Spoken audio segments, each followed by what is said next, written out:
नमस्कार, मेरा नाम है निखिल। आप देख रहे हैं न्यूज फॉर नेशन। 2 दशकों बाद मणिपुर में जदयू सरकार बनाने के लिए कवायदों में जुट गई है। आपको बता दें कि जदयू के नए राष्ट्रीय अध्यक्ष ललन सिंह लगातार नए नए प्रयोग कर रहे हैं। जदयू को राष्ट्रीय पार्टी बनाने के लिए ललन सिंह पुरजोर मेहनत कर रहे हैं।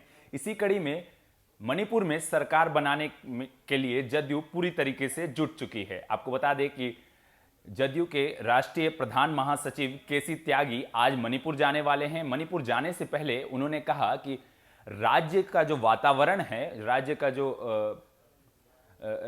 जो एनवायरनमेंट है वो जदयू के प्रतिकूल है।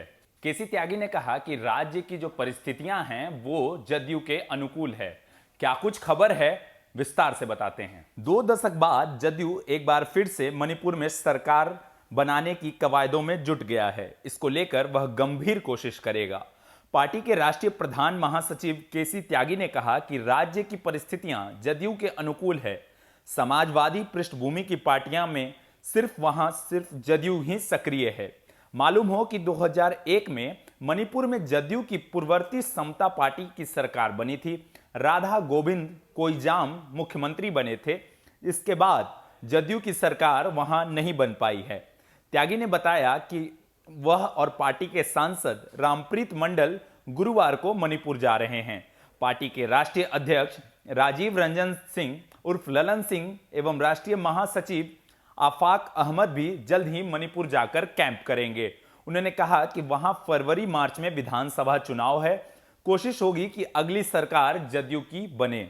आपको बता दें कि आज केसी त्यागी मणिपुर जाने वाले हैं। ललन सिंह भी कैंप करेंगे। 2 दशकों के बाद मणिपुर में सरकार बनाने की कोशिश में जदयू पूरी तरीके से जुट गई है। जदयू की राष्ट्रीय कार्यकारिणी में विभिन्न राज्यों से आए पार्टी पदाधिकारियों ने विधानसभा चुनाव के संदर्भ में अपनी बात कही थी। अगर गठबंधन नहीं होता है तो पार्टी अपने बूते पर चुनाव मैदान में उतरेगी। दरअसल जदयू के लोग चुनाव लड़ना चाहते हैं। पार्टी के राष्ट्रीय कार्यकारिणी में इसके लिए जिम्मेदारी दी गई थी। उल्लेखनीय है कि बिहार और अरुणाचल प्रदेश में जदयू को राज्य स्तरीय पार्टी का दर्जा हासिल है। राष्ट्रीय दल का दर्जा हासिल करने के उद्देश्य से वह दूसरे राज्यों में दांव आजमाएगा।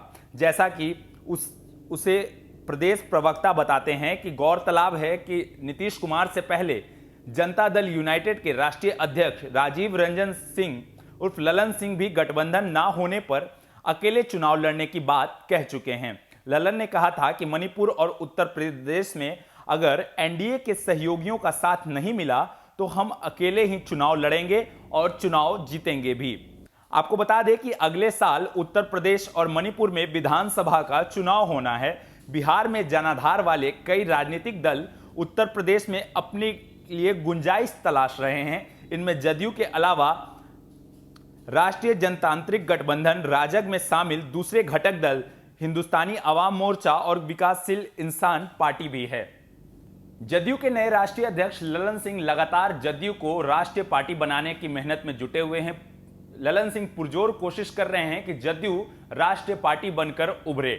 इसी कड़ी में मणिपुर में वो लोग खासा मेहनत करते हुए नजर आ रहे हैं। केसी त्यागी जो कि जदयू के राष्ट्रीय प्रधान महासचिव हैं, वो आज मणिपुर जा रहे हैं। उन्होंने पहले ही बताया है कि राज्य की परिस्थितियां जो है वो जदयू के अनुकूल है। तो ऐसे में यह भी माना जा रहा है कि 2 दशक बाद जदयू मणिपुर में सरकार बना सकती है। बाकी जो नतीजा होगा वो तो विधानसभा के चुनाव के बाद ही पता चलेगा। तब तक के लिए शुक्रिया, बने रहिए हमारे साथ, देखते रहिए न्यूज़ फॉर नेशन।